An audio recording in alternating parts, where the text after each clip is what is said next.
We send tea all over the world to you, but for once it is me receiving tea from you.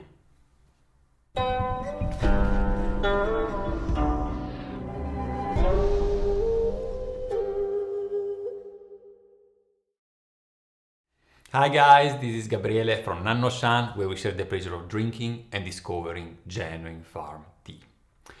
Today will be a great discovery. It has been Arno sending over tea to me after he spent quite a few months in Taiwan. Before going over there, he contacted me and told me, Gabriele, I'm going to spend a lot of time in Taiwan. I will spend a lot of time with me. Would you like me to look after some farmers for Nannuoshan? Why not? And here we are. After a few months, he came back. He lives in Italy, Poste Italiane, and Arno sent me back all the samples that he collected during that journey. Now, I have a list of tea somewhere on my computer, here, and I haven't opened the parcel yet, so let's get started, because as you can see on my table, I really look forward to drink tea today, and quite a bit.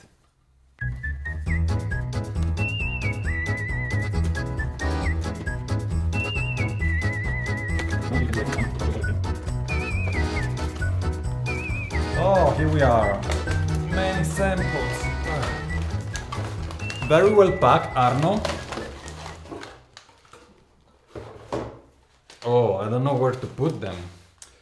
So, let me tell you what I have here so that we can decide together what I will drink, because I cannot drink 14 different teas today.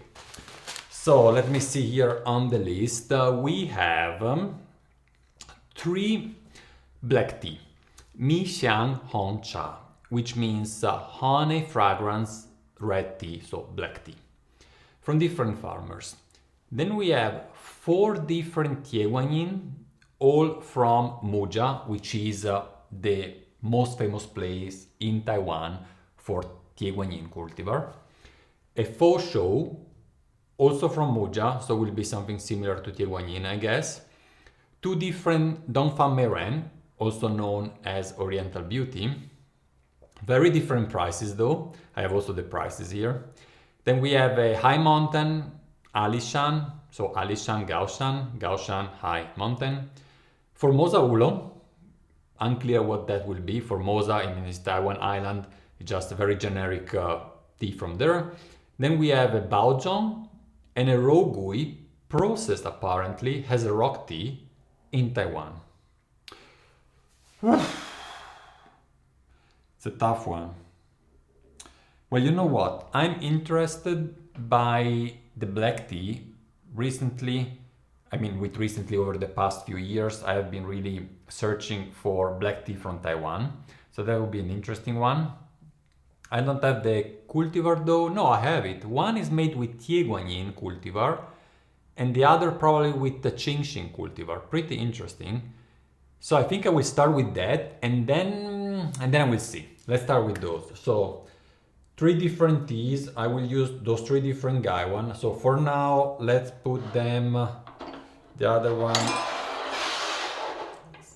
outside, and I will wait. The 3 teas, set everything, and then we get started.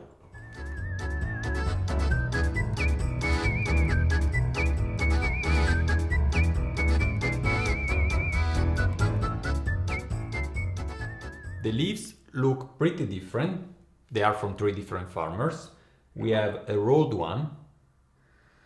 Wow, extremely aromatic. Nothing there. Just a teeny bit. So the aroma is already very, very different. Oh, I'm really looking forward to try.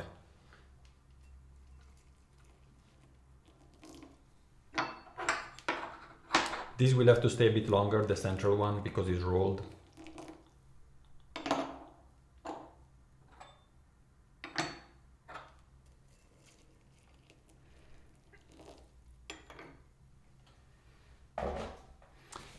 A black tea with Tieguanyin cultivar.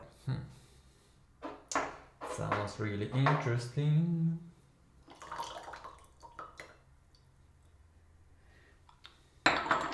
In terms of smell, this reminds me a lot Oriental Beauty. A little bit roasted. The aroma that was there in dry leaves is almost gone. Oh, very strange. Tiny bit woody, not much aromatic. So 1, 2, 3, let me give you some more information about them. So in terms of price, very similar actually. The central one is the cheapest and the other two have similar prices. So in cheapest, less cheap, and this is most expensive, but they're pretty similar actually. Then they come, the first one from Taoyuan, Pingling, Muja. I know Muja, I know Pingling. I don't think I've heard before of Taoyuan. There is a note here, let's see. It's 2 hours from Taipei, apparently. Color very similar color here. You cannot tell them apart just by the color. So it's interesting because I brew different ways, but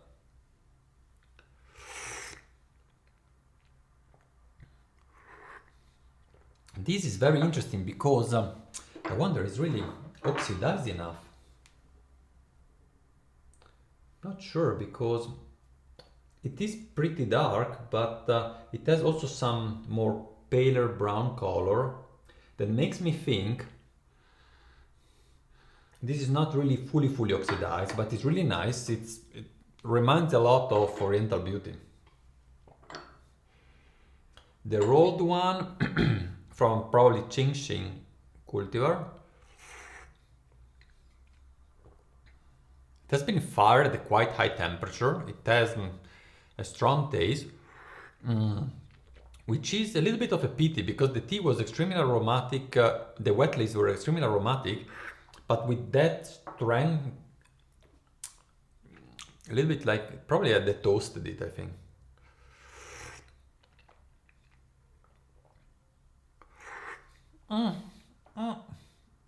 Interesting that this is the most expensive of the three because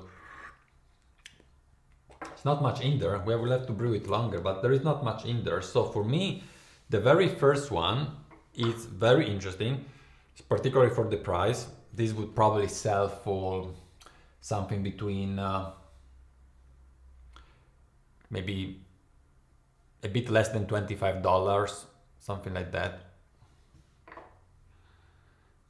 22 euros, something like that. Really nice. We have to see if too strong.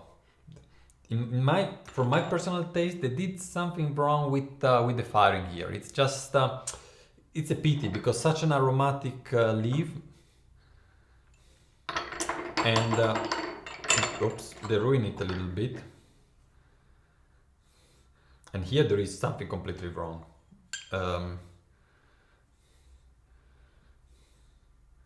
Well, let's see. I mean, we have to say that all of them are supposed to be very aromatic, Mixian, so honey fragrance. That's what I was expecting. Probably I should actually consider the last one, not as such, but more maybe comparing with the loose leaf Yunnan black tea and see what would be the difference there. I'll do another brew, but this time I will brew short, the medium one, just to avoid the strength from the roastiness. And this was just right before, and these I will leave it a bit longer and see if we can get anything out of it.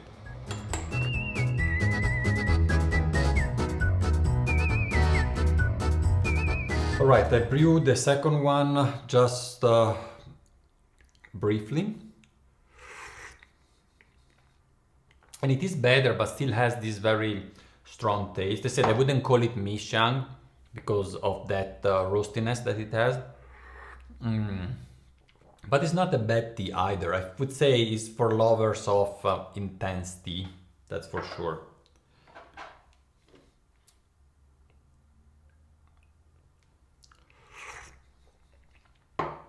This one is really good.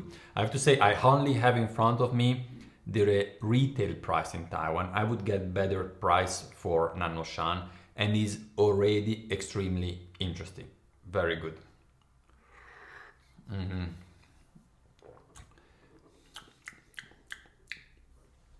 Very good. Yeah, they know what they're doing here. And this we said we left it a little bit longer.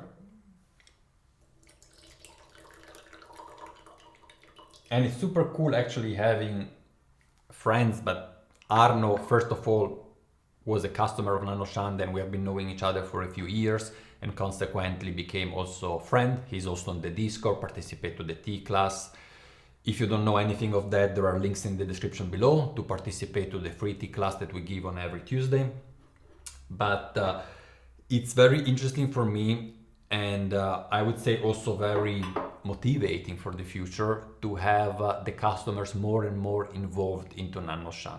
Like here really we have not only customers suggesting what to source, but they are even actually going one step further and during their journey trying to source tea for Nannuoshan. Isn't it that cool?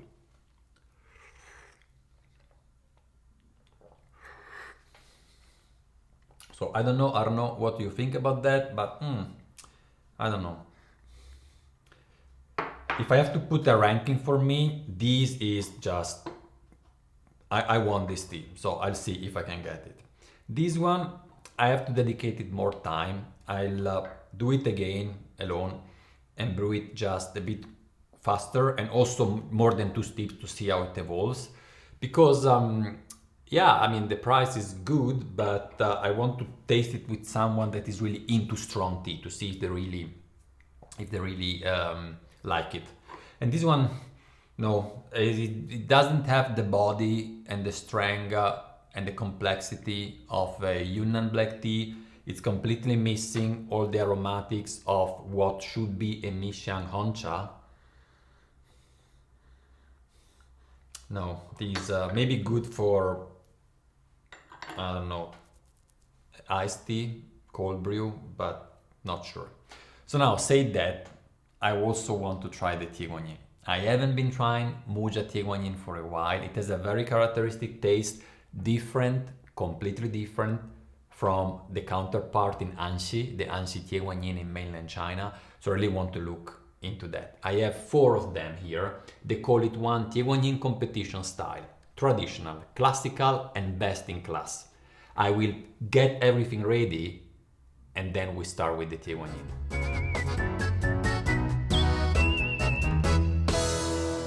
And while we're waiting the brew, a few informations. The first 2 are from the same farmer, and the second 2 are also from the same farmer, 2 farmers. They are actually in order of price from the cheapest to the most expensive, but the difference is not huge. Like from the very one here on my left to the most expensive is less than half the price, so, or double the price in that direction. So that, I mean, I know it sounds a lot like double the price, but actually it's not in the tea field. They are similar roasting, I would say, although they call it one classical, one traditional. It's probably pretty much the same thing, I guess. It's just naming the same from 2 different farmers. But I think what traditional is for a farmer would be probably be classical for the other. So all of them are fairly oxidized and a little bit roasted, it looks like. Let's see. Let's see if we can have a Muja Tieguanyin on stock for Nannuoshan.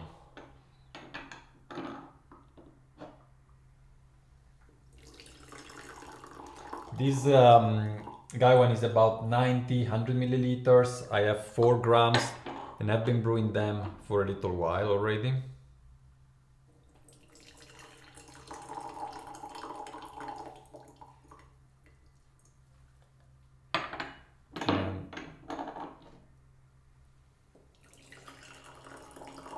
The last one. Let's see in terms of color how they look like. Is there a big difference? Not really. Very similar. It has this pale brownish color. Now those are not picture glasses and I put a little cloth underneath, because I know I will do a mess. 1, 2,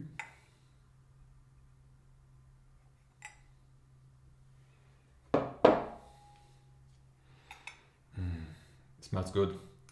I can smell the roast in the air.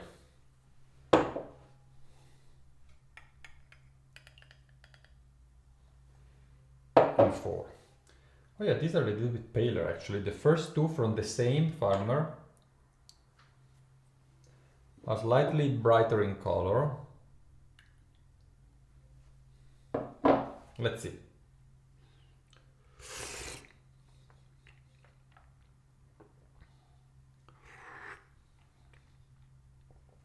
Gentle, the roasting is there, but not as present as in the second black tea before. Yeah, it has that muja taste that I remember. Not as pronounced as it could be, but it's there. Stronger, but less interesting. It's like the first one was to me more refined than the second one, although the second is more expensive. But the first is what they call competition style. Competition style, traditional, and traditional they sell it for higher price, unclear.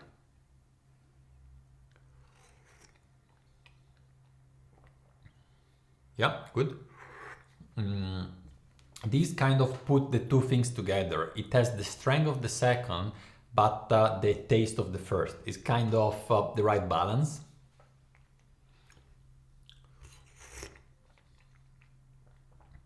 Not much difference. That's so good. Sweeter. Yeah, but it's all four are actually pretty good. These two comes from the same farmer with the same price. He called this one classical and the other one best class. Why they give these names, who knows, but at the end they really taste very similar. I will go again the other way around. What is really interesting in these is that although the cultivar is the same, it has really nothing to do with Anshi Tieguanyin. Even the Anshi Tieguanyin from our master is a knot that is processed. We have a master from Taiwan that is actually processing tea in Anshi, and also in that case is not like this tea. Like you cannot get this taste in mainland China even when using the same cultivar, just how as it is. I'll go the other way back.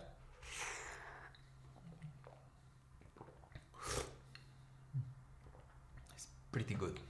It's a little bit of sweetness, the right strength, something in between fruit and flora. It's like in a limbo somewhere in between. It's a bit rougher. They are so close to each other. I have to say I would never be able to tell them apart blind. They are very close. But when I can sip one next to each other like I'm doing now, I can tell that this to me is a tiny bit less. It has a note of a metallic note that sometimes is pleasant because it's refreshing, but sometimes it's not. And to me here is more disturbing than other. And this one is sweeter.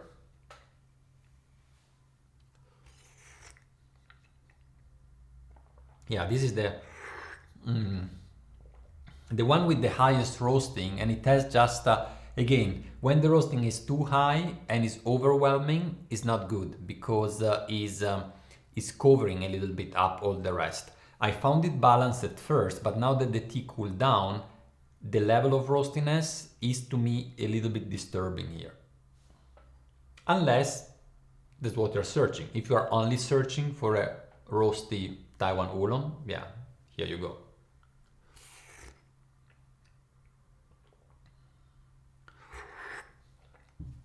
So I kind of had already made up my mind. Let's pretend I mean, we shouldn't even pretend too hard that I'm here tasting tea to buy for Nannuoshan. Now, given those prices and what I'm seeing, they are all reasonable. Yeah, these two comes a little bit on a high price range. Yeah, I would go more in the direction of $30, 30 euros per 50 grams. But this one here would be like for me a Moja Taiwanese superior, yeah, out of all the four. And probably I would just go for this one as a classic Moja Taiwanese because there is a good price difference, the level of roastiness is the same, and also the taste is somewhat similar. Yeah, they're not from the same farmer, but whatever. And you can have really a very clear perception of what makes one tea better than another, keeping pretty much all the other things like the processing, the level of roasting, the level of oxidation at the same level. Yeah. A last glance at the leaves, just to see what we are dealing here with. You look, it almost feels like they have been speaking to each other, these two farmers. They look so similar. And just by the look of them, you can tell they are from Taiwan and not from Anxi in China, because the leaves are larger. It's difficult to pick up one, but they are pretty long. It's difficult to pick up a full one, but like this one here, they're pretty long for with respect to typical Anxi picking. So it's more, in the direction of what is usually done in Taiwan, which is better because when you pick up the leaves too early, they tend to be more astringent. They can be sometimes more floral, but then that's it. And there is nothing behind that. There is somewhat a lack of complexity. Yeah, that makes sense, right? The leaves is not yet there where it should be, so there is something lacking. All right, thanks a lot to Arno again. It has been super interesting. And as said, I just had 7 teas from Arno and I could already pick up 3 of them for Nannuoshan. How nice it is. So thank you, Arno. At this point, I have to start considering going to Taiwan myself. It's hard. After the COVID time, now it's really hard to choose where to go first. Japan, China, Taiwan. So hard. By then, by spring, I'll find out. All right, guys, I hope you have enjoyed. And as always, I'll see you next week.